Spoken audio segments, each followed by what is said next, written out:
got up before dawn just to bring you Top of the morning from beautiful downtown Baltimore.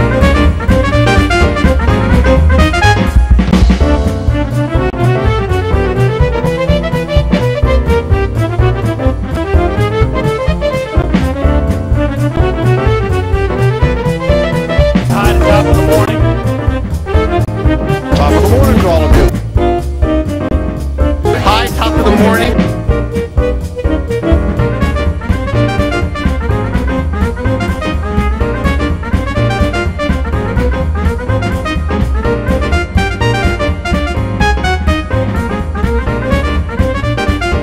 Hi, welcome to Mr. Rain's Funhouse.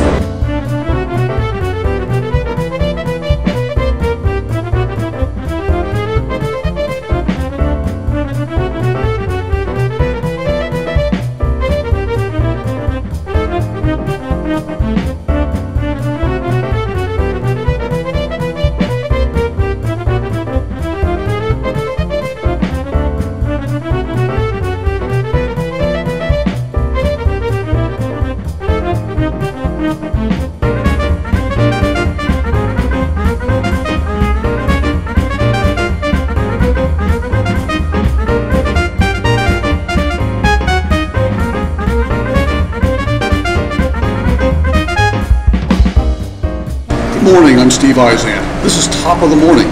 We are at the top of the American Visionary Museum. We're at Mr. Rain's Funhouse. I'm here this morning with Perez Claban. Did I pronounce that correctly? Okay.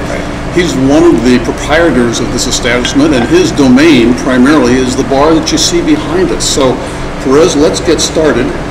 Tell us a little bit about your segment of the business. Well, what we look to do is focus on handcrafted cocktails, artisanal wines, and craft beers. Basically, what our goal has always been is to, with the bars, to emulate the quality that we put out in the kitchen. So as far as the cocktails go, with the emergence of the cocktail culture over the past 10 years, what we look to do is take classic techniques and classic philosophies on preparing beverages and actually bring it into the 21st century. And when you say that, what exactly does that mean? Tell us an old standard perhaps that you've taken and that you've updated. Well, something like, for the instance, Pimm's Cup, kind of a cocktail, perfect breakfast cocktail, if you will, which is basically Pimm's liqueur, soda water, and lemon. Pimm's liqueur is a spirit that's gin-based that has been infused with spices. What we've done with that is taken it and actually kind of flipped it over. What we did was we created a cocktail gin-based and utilizing the garnishes that typically come with a Pimm's Cup, say cherry and cucumber. We've actually put that into the cocktail and then taken the spirit itself and made it a foam. Now you mentioned that this is a perfect breakfast cocktail, so we're starting a little early here. But what does it go well with? Scrambled eggs, for example? I wouldn't say scrambled eggs necessarily. I think it's a good sipping drink on its own in the morning. But any breakfast, I guess eggs Benedicts, French toast. You find its way. That sounds like a great breakfast. Now you've got some. I understand you've got some specialty drinks. We're going to get to see maybe a couple of those a little later. But tell us about your specialty drinks. How did you discover them or create them? Well, it's just basically the same thing as in the kitchen. There's flavor profiles and just learning techniques from which predecessors did beforehand, as far as flavor combinations and items like that. What we've done is we've also tried to focus on organic and sustainable. That's one thing with our bar as well. So we make our own syrups, we make fresh squeezed juices, our own infusions, our house-made bitters. Taking a lot of that as far as techniques that we've learned from past mixologists, and it's kind of bring it again, like I said, with a little bit of whimsy and into the 21st century. Tell us then, for example, what one of your specialty drinks would you consider to be a whimsical drink? Well, one of the cocktails that we are developing now, again, is taking the flavors of autumn, but also kind of give a little homage to Spanish flavors. What we're doing is it's an almond infused tequila. What we want to do is take a play with Spanish flavors, but also bring it to autumn. So we have a cocktail with Spanish infused tequila, Cynar, which is actually an Italian artichoke bitters, and then we're going to top that with a saffron foam. That sounds fairly exotic. You mentioned a little earlier the term infusion. For our viewers out there that aren't beverage specialists, what's an infusion and how do you make infusion? What do you use infusion for? Well, infusions are basically the combination of whether it be spices or fruits, or even in a certain sense animal fat, which we do with a foie gras whiskey. Basically combining the spirit, a high proof spirit, usually vodka, tequila, rum or gin, and macerating that herb or fruits in that for a significant amount of time, and basically extracting the flavors of that fruit or herb into that spirit to kind of create a new flavor, if you will. And I have to also take another step back. You mentioned a foie gras whiskey here. I'm not sure I've ever tried one of those before. Yeah, I've had a couple colleagues that were doing bacon-infused whiskeys and rums. Bacon-infused whiskeys and rums. This is getting pretty good here. Which is quite good, but we decided to take it up a notch, and Chef and I are big fans of foie, although it may not be politically correct. We're big fans of it, and we wanted to see how we could do what we could do. We could put that into a whiskey that we really enjoyed. So the process is basically... You have to sample this, of course. Oh, you absolutely. Well, we sample it every batch. Every batch. Every batch. I'm not sure I'd make it through the whole show if we had a sample right now, so we'll wait until we're off camera. But tell me a little bit more about this. Absolutely. What it's basically, the idea is, again, is infusing the flavors of that foie gras into the whiskey, which actually go quite well. The nuttiness and the spice of rye whiskey, which we use, compared with the savoriness of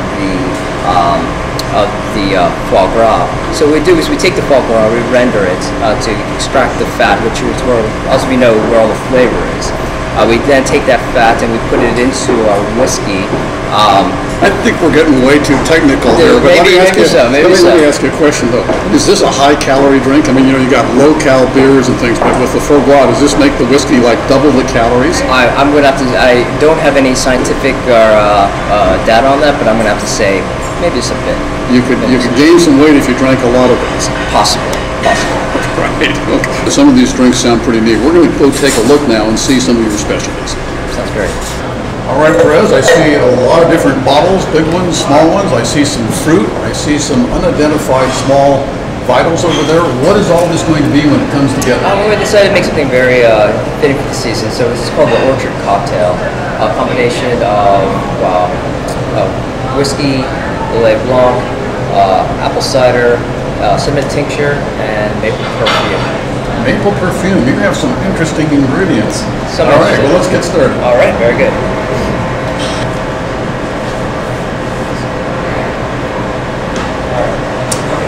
So, what do we start with?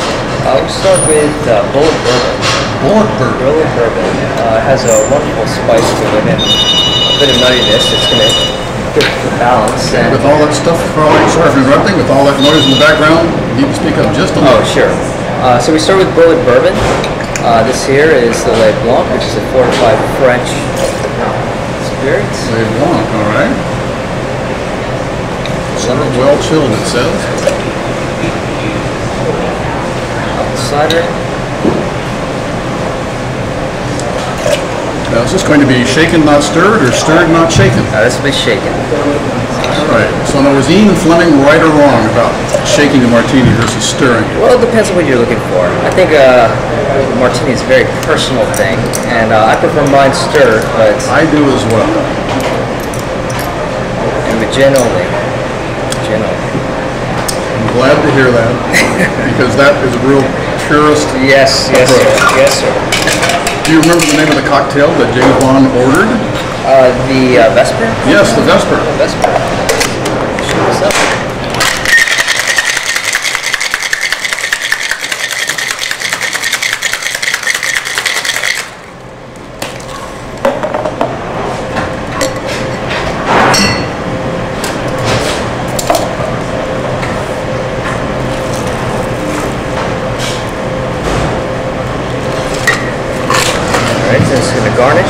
Garnish, all right.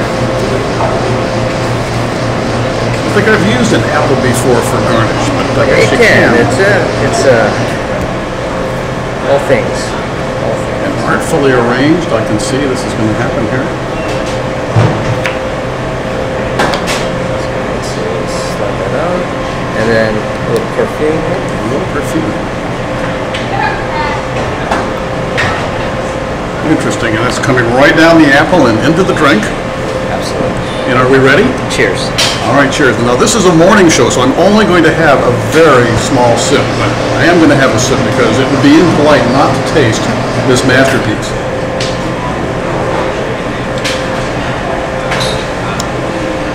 It's great. It's sort of it's a little bit on the tart side, a little bracing, I would call it, but I think that would be great for a morning drink, evening drink. I may have just one more sip. Again, it's a very small sip. Perez, that's a great drink. Oh, thank you very much. Thank you. Pleasure's mine. Cheers. We're back. As you can see, that was a very interesting drink. Perez, it's been interesting talking with you this morning, especially about some of these specialty drinks. Tell us a little bit about yourself. How did you come to Mr. Rain's Funhouse, and what's your background? Before here, I was I was in New York doing very similar to what I'm doing here now. I was consulting beverage programs and running wine lists there. Perez, this is a very young restaurant. You're an integral part of it. What do you see for its future and for you? I think it's very similar to the city of Baltimore as far as how it's in constant evolution. I see the restaurant continue to grow and get better, and always looking for innovation and recreating itself. We're going to go to a break. We'll be right back. Please stay with us. And so there we go.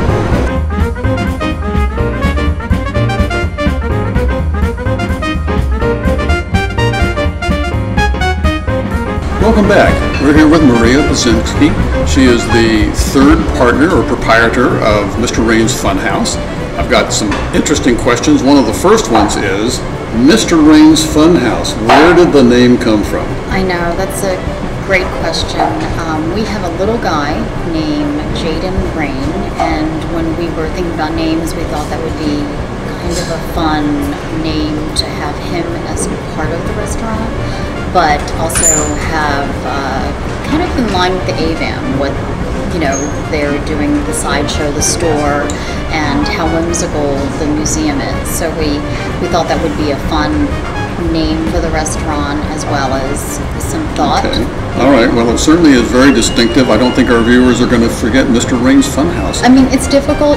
He's in third grade. When people call and ask to speak to him about a private party, it's tough to get him out of his class, but You haven't taught him to take the reservations yet. Right, not yet. He knows how to count the money. He can count the money. Right. This kid's going to be all right. Right. Before we get into some of the artwork here and some of the things that you're doing, tell us a little bit about yourself personally. Well, my husband Bill and I had another restaurant prior to this called the Sputnik Cafe, and that was a wonderful place in Crownsville where we were able to honestly get a chance to meet the community and prepare some wonderful, we had many nutritionists and prepare some items at the Sputnik that were almost the farm to table concept. I was growing herbs, I was growing tomatillos, and it was just, I think the education that got us here. And so I had been working in the business for quite some time before we got here, and catering as well with the other restaurants, and doing art with our customers. And so that was quite exciting, and this is such a perfect fit to be at the AVAM and to meet Rebecca. So we feel very honored to be here and excited. You've carried the creative part into the restaurant, or they just can't fuse together? They're very fused. We were fortunate enough to have Rebecca Hoffberger, who is the founder, director, curator of the museum. She has implemented many of the items that you see, but a lot of them, as in Sputnik, as you remember, are things that Bill and I create. So for example, I don't know if you can see, but the back design of the chandelier behind us is made by a local artist named Bob Benson, and he does the tree outside, so that's pretty wonderful. And we just had several volunteers work on the chandelier, and I had an idea of having that at the bar, so there's some beautiful light and the crystals, and he just such an amazing man, did a great job, so that was fantastic to work with Bob, one of the artists at the AVAM. Right. Well, tell us a little bit more about some of the art pieces. Tables actually at the restaurant were built by my husband, Perez, and a good friend, actually Scott Blacketer, who is the carpenter and a really dear friend of ours, who built the tables, and then they assisted, and it's made out of recycled corn husks and seeds, and it's fantastic. And then these are recycled tables behind you, Steve, which are made out of doors from a local company in Baltimore that Bill had made, and then I created animal heads outside. So that's another fun thing that I've been able to work on and be part of the restaurant. Mr. Raines' Funhouse recently was recognized by one of the local magazines. Tell us a little bit about that. Oh, absolutely. It was such an honor to be asked with two other restaurants to be in their holiday issue, and that is coming out in November. And it's a 6-page spread of our dishes that you would do during the holidays, and so it's a modern twist on holiday fare, and we're very excited to participate. We were fortunate enough that our home is quite unusual, that they filmed and did everything at our house. So Bill built a 14-foot table that we were able to shoot all the menu items for our restaurant and 2 other restaurants, and I was able to supply a wreath that I handmade in the flair of Mr. Raines' Funhouse, the style I do my animal heads. So I'm anxious, I'm crossing my fingers, I'm hoping that's in the photo shoot. But 6 pages is quite a wonderful opportunity for us with the other restaurants to be involved in that. Maria, that's very interesting, but we're going to need to take a break, and my understanding is when we come back, your husband Bill is going to rejoin us. Oh, great. Thanks. Stay with us. We'll be right back.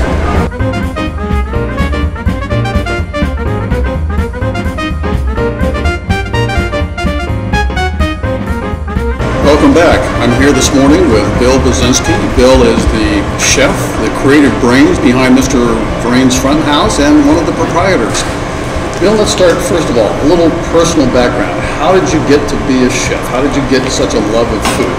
It's funny, I grew up in southwestern Pennsylvania on a family farm, and I've always loved food, but always had difficulty with finding somebody who could actually make it properly. And from a really early age, except for my grandmothers, who helped me with baking pies and teaching me more of the baking process, I learned that the only way I was going to get a really well-cooked meal was to actually make it myself, which just the time frame that I grew up in and the time frame, the generation my parents are from, we grew up with such great food that was just right outside our house. We had 60 head of cattle that, you'd have these great steaks, but to cook them correctly, I was the only one in my family that could actually do it.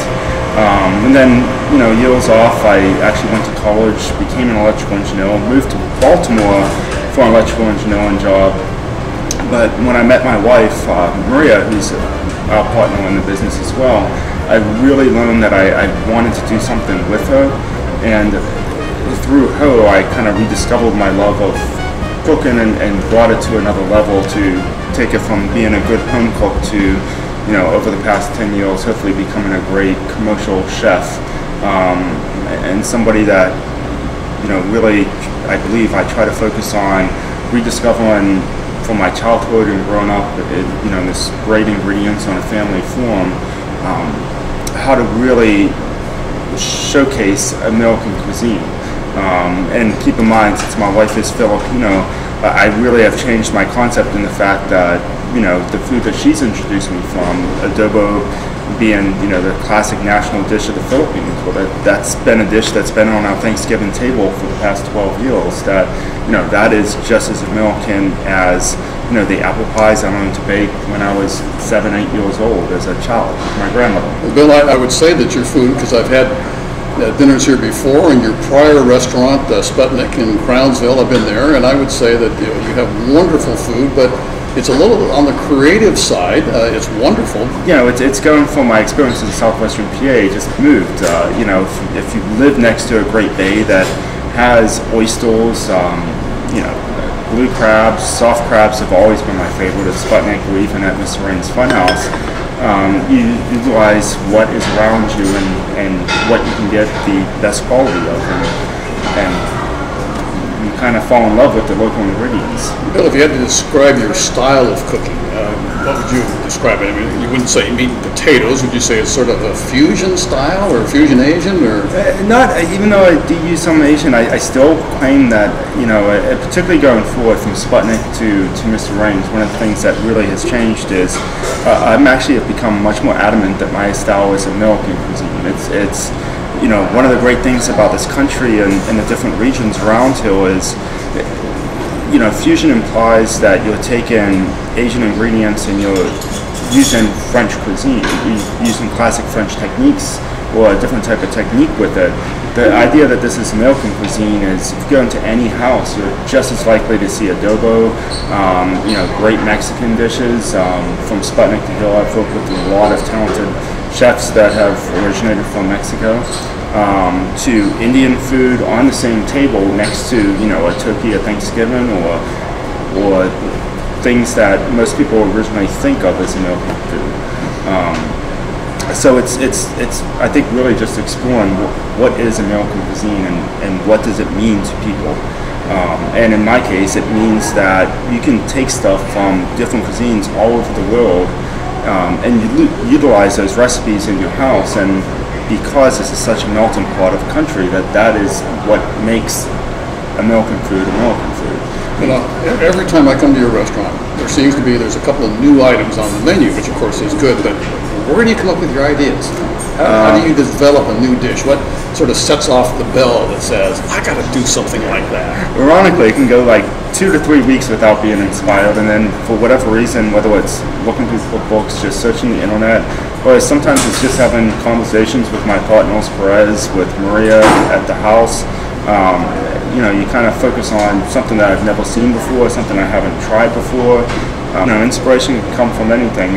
Right now, with the American Visionary Art Museum starting our new show that's entitled All Things Round, it's kind of, I've created a new menu for the opening of the show, and using that as an inspiration with the idea that kind of reinforcing the seasonality menu that we do, since the calendar has a circle type reference to even life or death. I'm trying to finalize a heart dish, a grilled beef heart dish.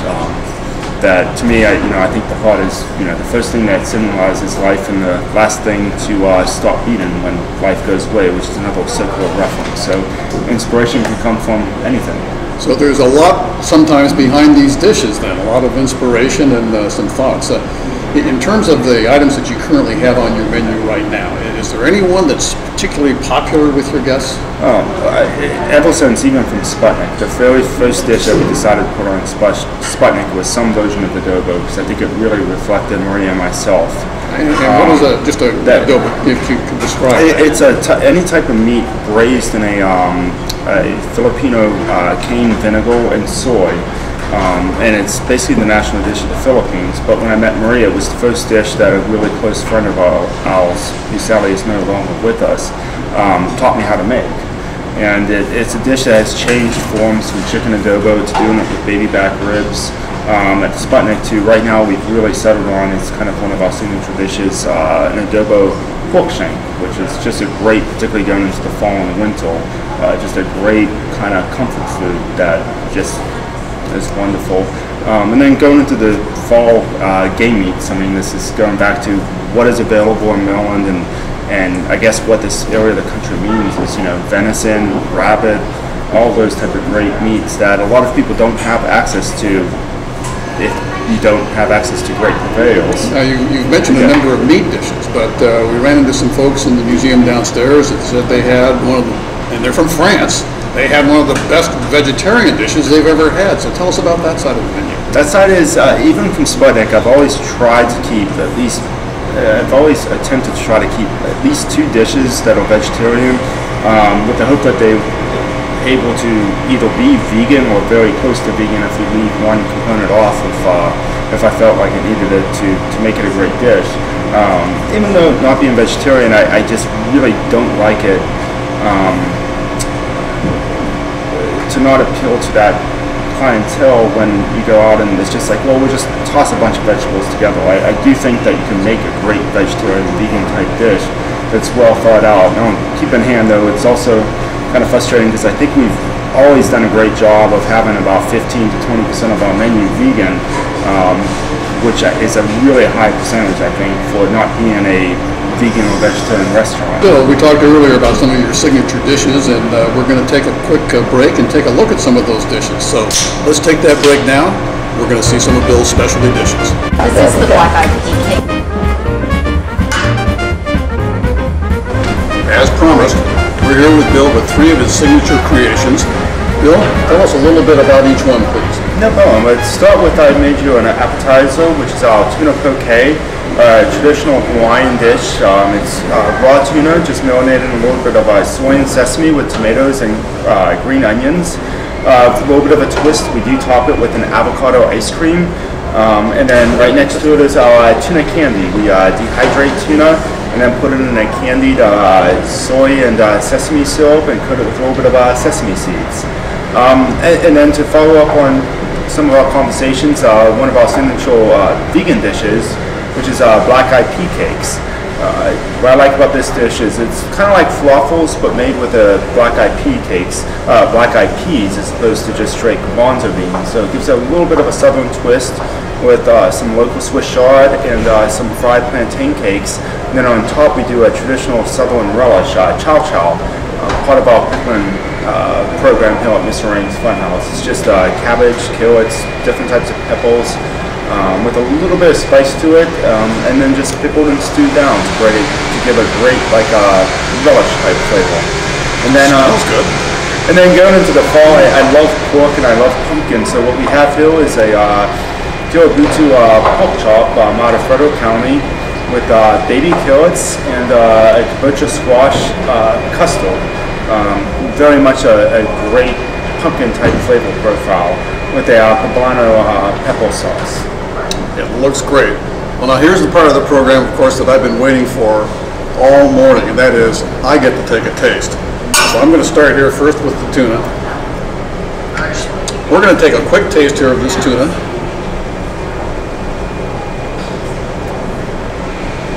Great tuna and the avocado. You can say that quickly sometimes. Avocado ice cream, I think, is inspired.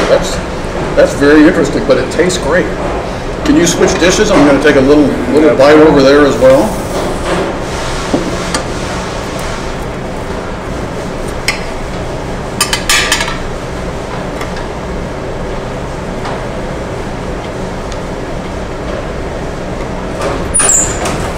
Great flavor, crunchy on the outside, very soft and warm on the inside, and this pickled relish. I have to try and eat this gracefully now.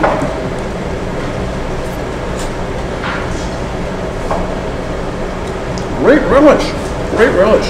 Thank you. We're going to be 3 for 3, I'm sure.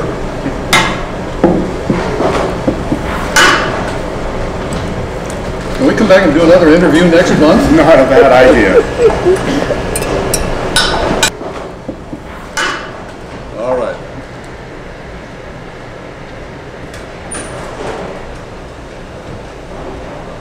Very tender, well seasoned. I think I'm going to come back. Let me try one of these carrots here. Thank you very much. No, these are very good. I need to try a little bit of that pumpkin as well. Bill, that was great. I'm going to come back here early and often. Well, thank you. I'm Great glad you dishes. enjoyed yourself. Very inspiring. Thank you. Take care. And that concludes this segment. Please stay with us. Well, that's our show for this morning. We've had a wonderful time, Maria, with you and Bill. It's so great to hear about your restaurant. And again, earlier you heard how to get in touch with Maria and Bill to make a reservation either for brunch or lunch or dinner. So that's our show. I'm Steve Izan. This is Top of the Morning. Thanks for staying with us.